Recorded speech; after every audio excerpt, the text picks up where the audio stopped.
Souljourns presents Dana Gillespie, and part 2 of our interview with her from her London home, including this tribute to the spiritual light of her life, Sri Sathya Sai Baba, recorded by Souljourns at the Sai Baba Human Values Concert in Leicester, England, on April 24th, 2016. See the rainbow in the sky.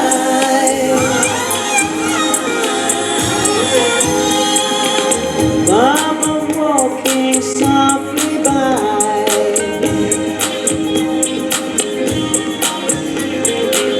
Baba walking softly by.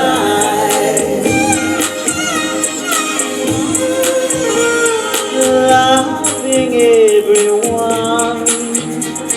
Shower the rose petals. Loving everyone. Shower the rose petals.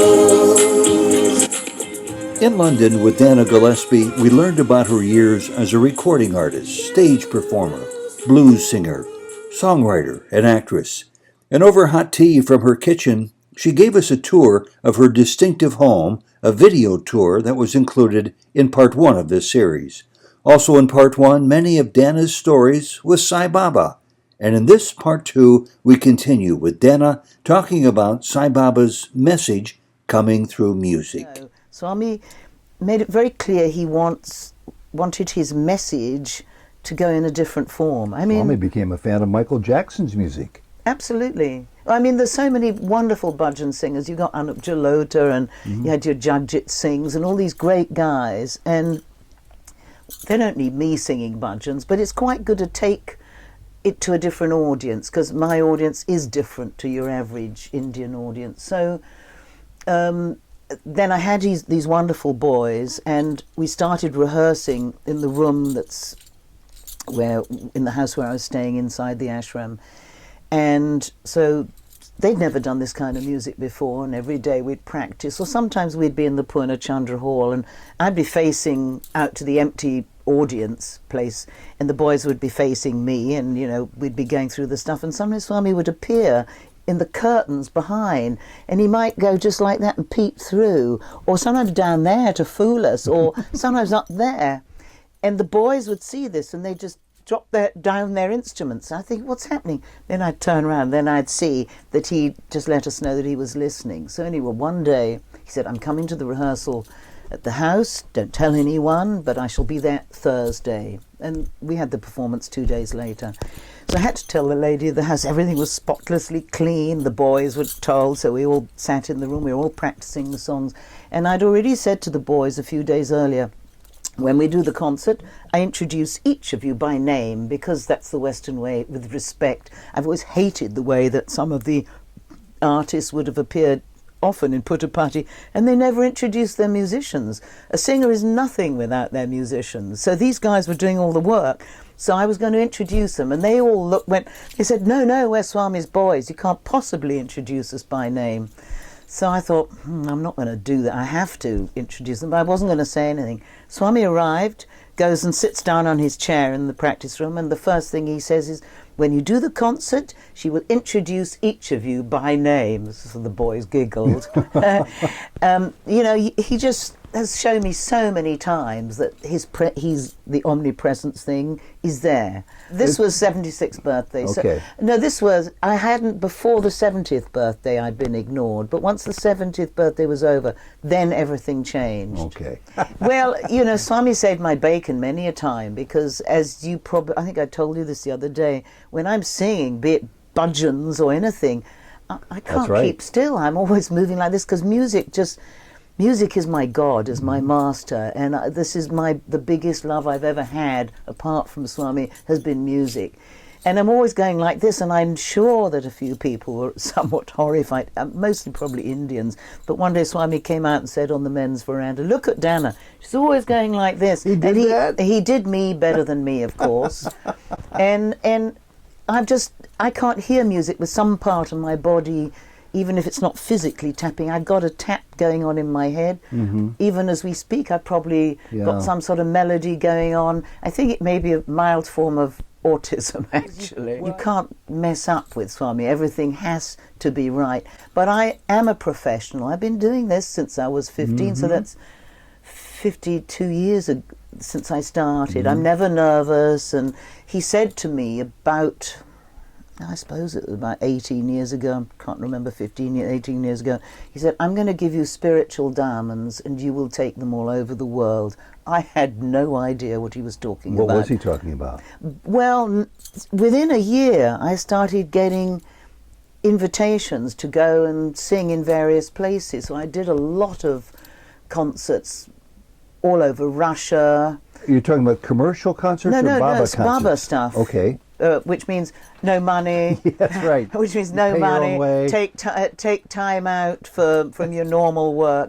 So I did all over Russia, which included Siberia, Dagestan, Ukraine, Moldova, Uzbekistan, Kyrgyzstan, Kazakhstan, Went to all those places. Lithuania, Latvia, Estonia, Portugal, Poland, Hungary, Croatia, as well as America Australia. Many times.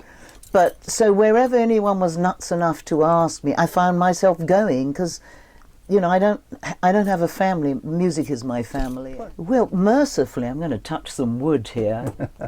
My voice gets stronger. I mean, it gets deeper and I think with richer. Age. Yes, with age. I mean, I know there will come a point where it's going to get worse, and then I guess I'll back off. And that doesn't always happen with professional singers. No, sometimes they kind of lose their chops. But because I do a lot of singing with the blues band anyway, but not so much that it ruins the voice. I think it's why it keeps going. And I remember once in Uzbekistan, I was so sick, I was completely clogged up. I could not a note would come out, and I'm backstage, and all these people, hundreds of people had come to see me, and I'm backstage, and Swami had given me a necklace, a beautiful gold necklace, and he said, this is for you to protect your voice. And I put it on, and I was backstage, and I remember thinking, Swami, you have got me here, you got me in this mess, you have got to help me and sing through me. And I did a really great concert. It was in, where was it? Tashkent in Uzbekistan. There was about 700 people, a lot of them Muslims. Some of them had come in, had no idea who Sai Baba was. And I've sung in places where sometimes we can't even mention his name, but what you can mention is his love, his teaching. I might say that I personally have a spiritual master or something, and I'll gloss over that, and then I might say, but this is where I've learnt some of the music from my spiritual master, and then I might do a bhajan or something, or explain to people how bhajans work. Because Swami had said the best way, the way you should really do bhajans is to sing it with so much love that you imagine that he's standing right there in front of you. And when I'm singing, if I'm doing a Sai thing especially, but actually in blues things too, sometimes I feel his presence so strongly, but not strong enough that it will make me kind of all cloy up and cry, because you can't cry when you're singing for Swami. I can't remember if I told you this story about me crying. No. I didn't. I would have remembered that. Well, I sang, I suppose it might have been the 71st birthday, I can't remember, or 72nd, and I'd come out, and I had no musicians with me, but I had backing tracks, and in those days nobody sang with backing tracks in Putta Party. They always had live musicians, so that if Swami went for a walkabout, which is everyone's horror if you're a musician, where's he gone, didn't he like the music? If you got live musicians, you just tell the guys to come on, guys, keep playing. If you've got backing tracks, you can't alter the running order, so you've got to be really sure of what you're going to do beforehand, and you can't keep it going. And so he told me to sing there, and he said, listen, you're going to have marvellous equipment, you come on stage, I will be there. So in my mind I thought, being theatrical, I'm going to have marvellous equipment, I'm going to have great monitors, so I'll hear the backing tracks, which is the worry, because if you can't hear the backing tracks, you can't hear what you're singing to. And I'm going to stride across the stage and be my theatrical way. I'm backstage in the Purna Chandra Hall, and as usual he's come to check that everything's pinned in place, and he goes and sits down in that sort of the men's VIP bit below, which is sort of like a dark black pit. And of course all artists are meant to offer a rose to him. obviously I couldn't go down there because it meant going through the men, and in those days everything was very strict, which is fine. And so I didn't know how to offer the rose to him. So I just had some rose. I took some rose petals and just dropped them all over him from above. That was how I got round offering to him. You did mention that story, and you did sing that song on Shower Sunday. the Rose Petals. Yeah, beautiful song. But anyway, while I was singing, I saw him sort of lean forward and do something. But he stayed there. I could see his eyes like a tiger burning bright below. But I did the 6 songs. And as I said, Swami leant forward to sort of do something in the dark, but I didn't know what he was doing. But I found out the next day.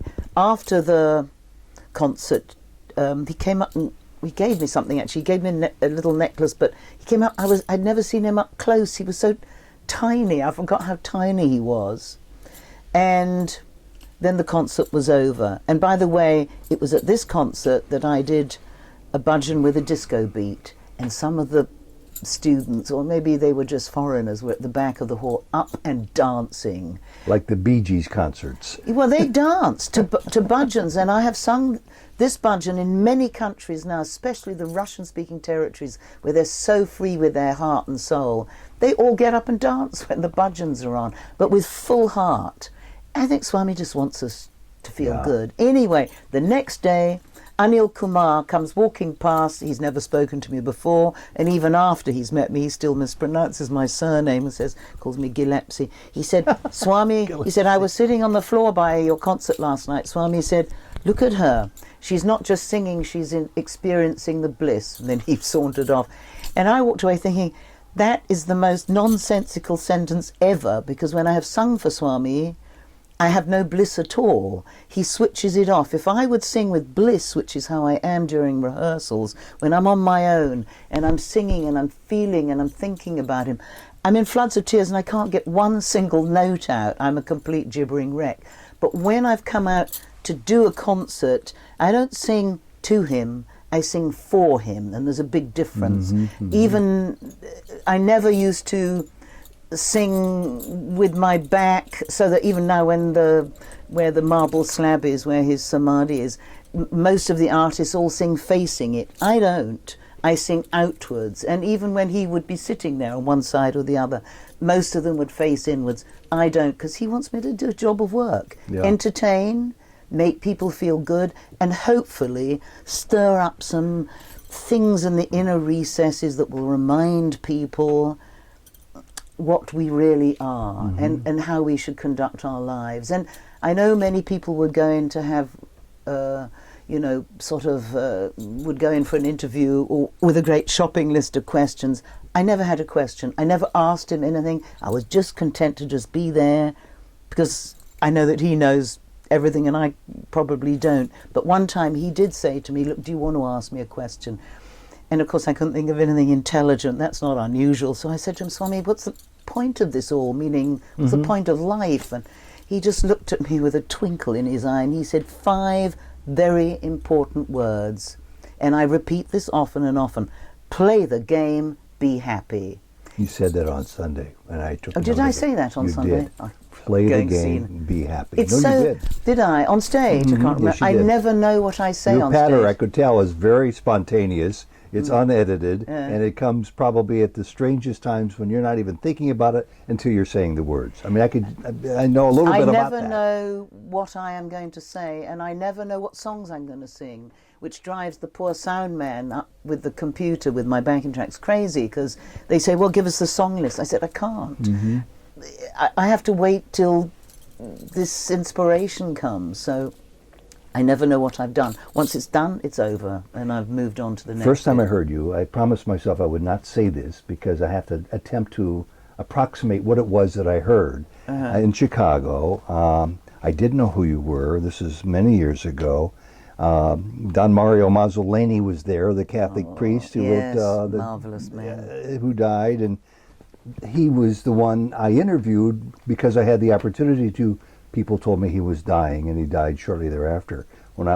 After hearing you sing, I wanted to interview you. All I remember is, please don't fault me for this, because I can't remember any other words except Govinda, Govinda, da da da da da. I think that was on the second album, or I think that's on the Dream On album. Did you write that? No, I didn't. These are just budgeons. These are just regular budgeons. Yeah, what I used to do on each of the budgeon albums, I'd have one self-composed song at the end. So on the one-to-one, it was. Why is it? I've never heard that budgeon in any budgeon hall at Prashanti Nilayam or any. Gopala, Narayana Hare, Narayana Hare, Jai Jai. Narayana Hari, Narayana Hari, Narayana Hari, Govinda Gopala, Narayana Hari, Govinda Gopala, Narayana Hari, Jagadudara, Narayana Hari, Bhakta Udara. Narayana, you know, don't you something? Govinda Gopala. I've never heard it except from you. Well, yeah, and those three albums were done with such a fantastic guy called Steve Lima, and then I did the rest of all the albums with an amazing man called Tim Cross, who's sadly in that great musicians band in the sky, and he was my right hand musically for so many years. Then he left you. Left me, I haven't found another person to work with. Tim Cross, marvellous man, but he's no more, but he conducted the boys' side of the British pilgrimage that was in 2010. I'd never conducted a choir before. It was good fun. Did you spot some good singers along the way? Well, we had about 300 in total. I mean, these are all youth. Yeah. So I'm very, obviously everything has to come from the heart when you sing from Swami, but because I'm so almost obsessional professional, I like professionalism on stage. And, these are just kids at school, and some of them are learning. Some of them have got really good voices, but very rarely do I meet someone that has the obsession that I had. I mean, I started writing songs or things from the age of 11. I knew that I was going to be a musician even then. And it's very rare that I meet someone that has that same, I could say passion, but you can't do it unless you have the passion. There's no point. And you can't do it if you think you're going to make money, because there's no point. No, it has to consume you, I take it. It's got to be, you have no choice. I had no choice in my profession. It chose me. Well, did Baba choose you? Well, I suppose he chose everybody. Family Everyone members. I know knows about him because of me, but they don't want to go down to budgeons, or they're not bothered to, they don't want to give up in a thing. Yeah. But, really, I think it's so important to talk about him in places other than for devotees. I do too, but without advertising or anything, or trying to recruit, just sow some seeds. I don't know why, certainly my kind of music isn't played more on the radio, but people don't know how to hear it. Only those that know about him know to listen to this stuff. Yeah. Do you know, I don't actually feel the need to sing his name. I just feel the need to sing his message of goodness and love to all. And it includes not just knowing his name. It helps, I consider, in a way, Sai Baba's been for me like a tool, a key that opened the door to myself. I told you earlier that I didn't go in a church since I was 12, because I couldn't bear that, I didn't want to see, JC with blood and dripping. It affected me when I was younger. Now I don't mind. He opened all sorts of things to me, changed my life, but at the same time I'm often out working with musicians, or the audience might be drunk. I'm in blues clubs and things, and I sometimes see in great spiritual moving things in everywhere I go. It doesn't have to only be Sai Baba, but for me personally, he's taught me so much that it worked like that for me. But I have to be careful how I don't go out and sort of advertise his name. No, I I'm have not to put suggesting stickers you do, everywhere. yeah. I've got a few stickers on my car, but they're now so faded that you can hardly read them. When I first came back, the place was festooned with pictures and stickers. Now I actually don't need them, because he always used to say, I'm not this little person in orange running around doing schools and hospitals. I'm sitting inside your heart. And there's a section, what I sang on Sunday, there's a section in the Quran that says, all the parts of I'm in your heart. I did it in that song, Heart of Hearts. And then there's another one in the Upanishads where he says he's in this little bit that's smaller than the heart. It's even deeper in, which I call the whole universe. So I like to sing these uplifting things to people who may not know who he is. If somebody is bright enough to say, how did you get there? And I would say, for me, it was Sai Baba, but it could be Jesus for somebody else. I don't care. Phyllis Crystal refers to it as the high C, the higher consciousness, the real self, the realized self, others will say, the Atma, the soul, if you come from a Christian tradition. Have you felt yourself growing closer to that rare spot that we see almost never in the world, where a person's walking around fully aware of who she or he truly is? I think if one was, one wouldn't say it. There's an old Sufi saying, he who knows does not speak, and he who speaks does not know. Well, I haven't heard you speak of it, so maybe you're there. I'll leave that open. It's very dangerous to think you know it all, because, of course, as we get older, we realize how we know diddly, as you Americans say. You know what's amazing, though? It's like having a best friend. I'm never alone. I spend a lot of time alone, but That's I'm never great. alone because I know he's there. Yeah. I'm on an aeroplane, there's an empty seat next to me. Yeah, thank you, Swami. Something happens, you can't find a parking space. Oh, there's one. Thank you, Swami. Yeah. Oh, there's only one pair of shoes left in that shoe shop that's my size in the colour of purple suede. Thank you, Swami. It's in every little tiny thing. Yeah. So he's everywhere. There was a time when wherever I looked, I kept seeing a flash of orange and black, and then I'd look again, it was just an advertisement on a bus or something. I just see him, feel him everywhere. But I have to be careful how I talk about this to people who don't know about his teachings. Yeah. And it doesn't have to be him, it could, for somebody else, it's you know, Allah or Krishna. I don't care. They're all the same to me. I find myself being careful too. In fact, he even told me once, be careful. You know, people are going to think the wrong things if you go around blabbing your mouth. He didn't use those words, but that's what he kind of meant. Yeah, one has to put a zip on the lip at the right time.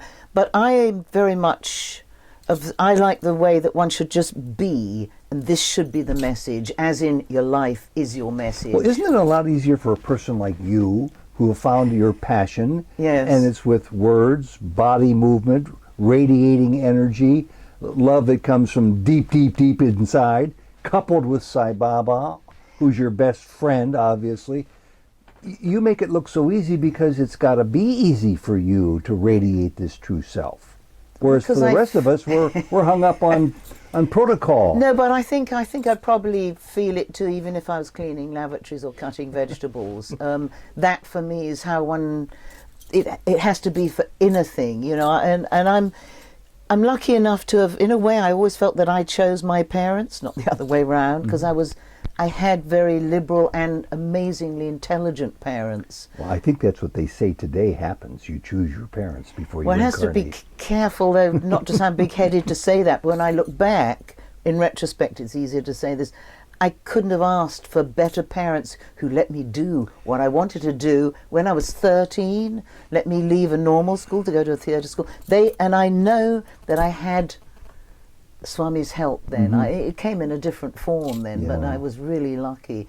But I do think it should be radiating everywhere. I mean, you know how it is if you walk into a room and one person's got a long, really angry face. What did Baba used to call that, a castor oil face? Right. Yeah. Well, people back away. Yeah. We just have to emanate goodness and love everyone. Absolutely. I know what that is. I mean, because I see it. I recognize it when I see it in another human being. Yeah, people do.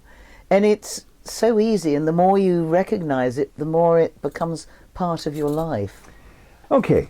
As we look towards the end of this round, because I'd love to come back year after year and find out how you're continuing this evolution called the Sai world. Right now, the question that I try to ask everybody without fail is, and it's a little more challenging now that his physical form is gone, who is Sai Baba to you? Oof. Well, who was he to me is easier to answer, because to me he was has been everything. was and is actually in a way is the same. I'm often asked, what difference is it now that he's no longer physically there? And if you've been going for many years and he didn't really talk to you, you kind of know how to get on without having the physical closeness. So for me, it was just kind of everything. I kept feeling his omnipresence, from maybe smelling jasmine in some very strange circumstances when it couldn't have been anything else but a message from him. Things like, at my mother's funeral, a double rainbow above the church when there were never rainbows in this place, and at my father's funeral, a rainbow above the church. It's little kind of signs. So he's been everything to me. So in fact, it doesn't really matter that he's not physically there. I know that sounds bonkers, actually, and I go to the birthday every year because I can never remember the 24th of April when he physically left the planet. Didn't really mean that much to me.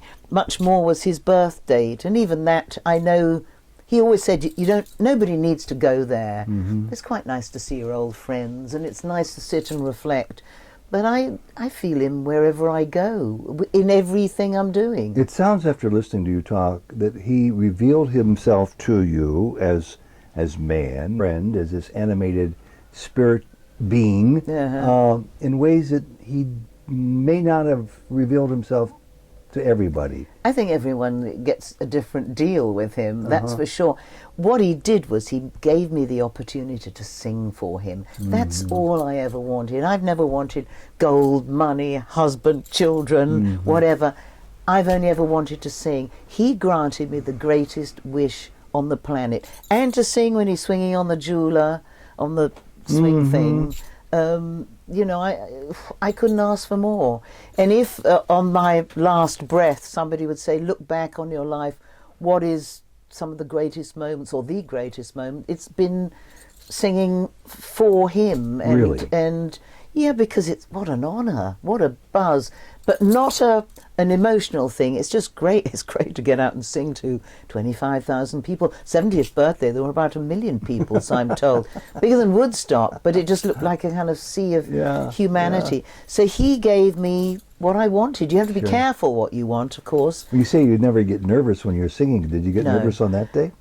No, I was a little concerned for the 70th birthday because I knew that everyone would hate the blues only because they didn't know what it was. Well, you were singing to an audience of one in one respect, and he didn't hate the blues at all. No, he loved it. He didn't. And so I've sung quite a few blues numbers for him, which I'm quite happy about, because I like to get uplifting lyrics that I can think about him when I'm singing at a blues concert where they may be completely drunk or stoned or whatever. Everyone can do, I don't care what the audience wants to do. My job is to uplift them and to bring a bit of light in what may be considered by many as dark places. But in fact, there are no dark places.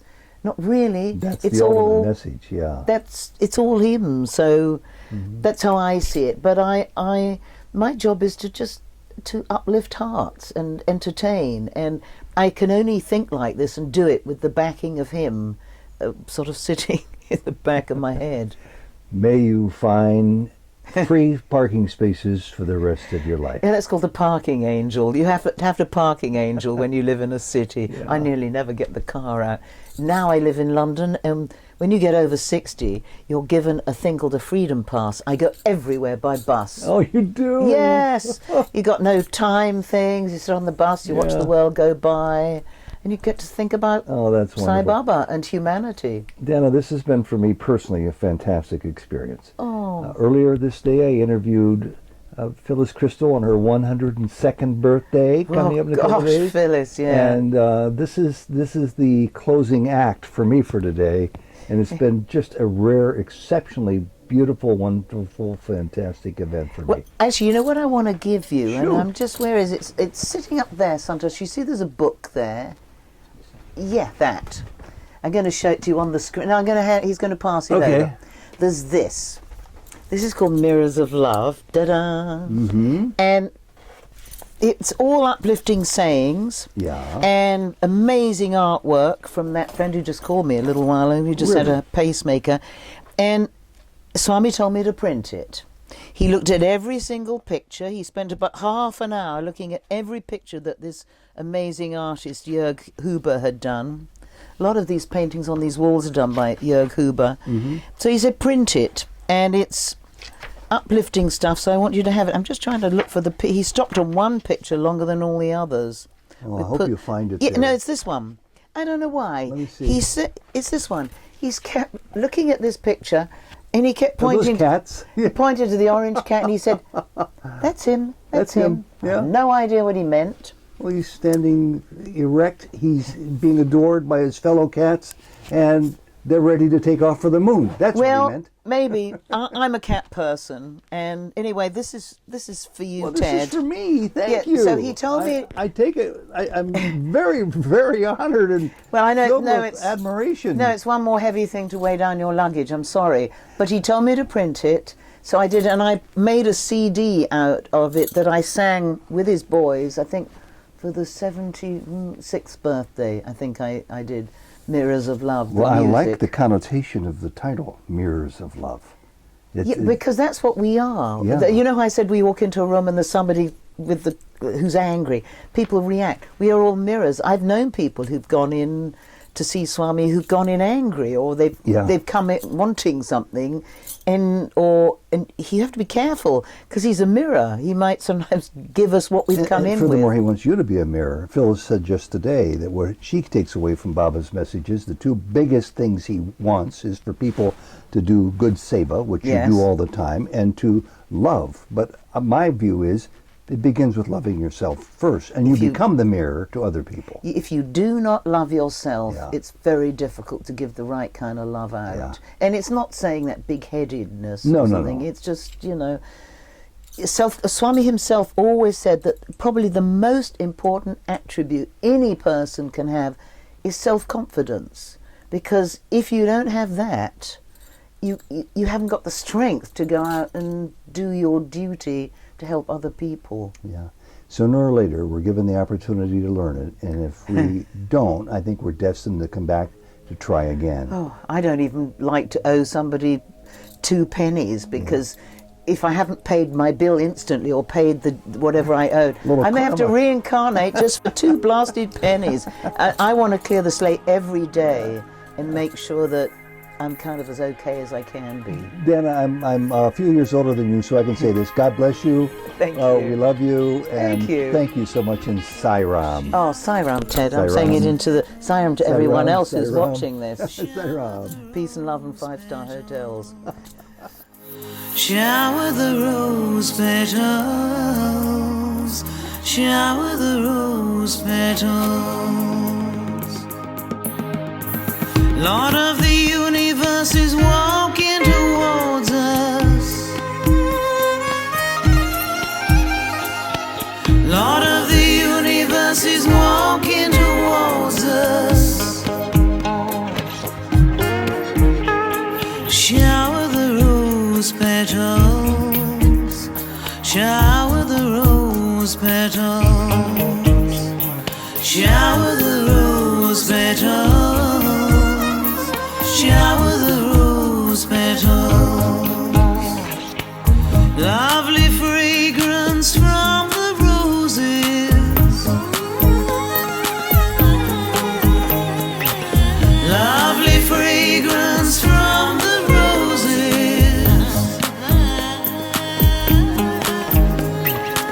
lovely fragrance is Baba's vibhuti. Lovely fragrance is Baba's vibhuti. I am in heaven. Shower the rose petals. I am in heaven. Shower the rose petals. Shower the rose petals.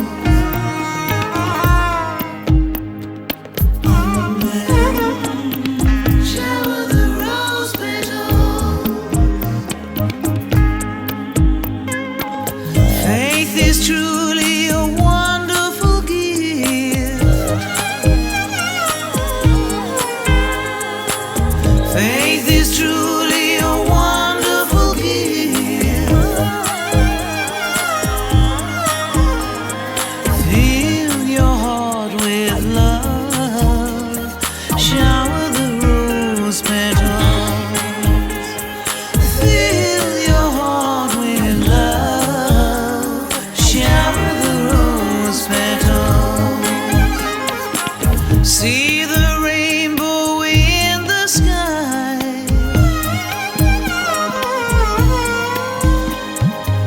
See